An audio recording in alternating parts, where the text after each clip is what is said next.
با درود دوستان عزیز. یک بیننده در شرح نوشته است، کامل نوشته است که موتر و یعنی ماشین و خودرو، هواپیما، همین چیزها را تاجیک ها اختراع کردند، یعنی که مسخره کرده است، خندیده است. اگر تاجیک باشی باید که بودن خودت را دانی. خب اگر تاجیک هم نباشی باید که دانی خوب است، چون وقتی که پیسته به مغز اگر لب وا کند رسوا شود. همین است که وقتی که میخندی چیزی رو نمیدونی. من یک چند ویدیو میکنم کوتاه درباره اون که کدام دانشمندها رو ما داریم، یعنی تاجیک ها، و چی چیزی رو از خود به جا گذاشتند.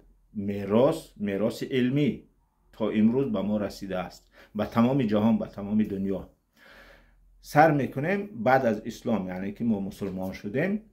یکم دانشمند این نعمان ابن ثابت، یعنی که امام اعظم است. اکثر مسلمان ها در مذهب امام اعظم هستند، یعنی حنفی هستند.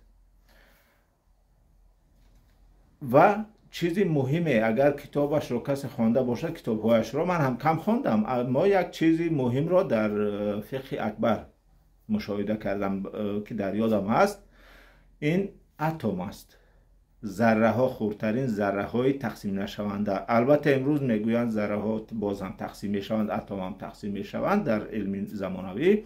اما در همان دور خودش درباره خداشناسی گفته بود و از ذره ها اولین بار همون گفته است، یعنی امام اعظم گفتگی است که همه چیزی که در دنیا وجود دارد، یعنی مخلوق از خداوند آفریده است، از ذره ها عبارت هستند.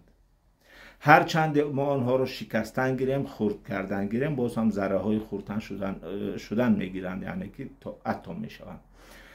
و آب باشد، چیزی سخت باشد، همه چیز همون است. اما خداوند از همین ذره ها نیست. این بزرگترین کشفیات است برای کسی که اگر اندک فکر کند. البته که در ویدیوهای آینده باز درباره دیگر دانشمندان تاجیک خواهم گفت که چی به ما میراث گذاشتند، یعنی به تمام جهانیان.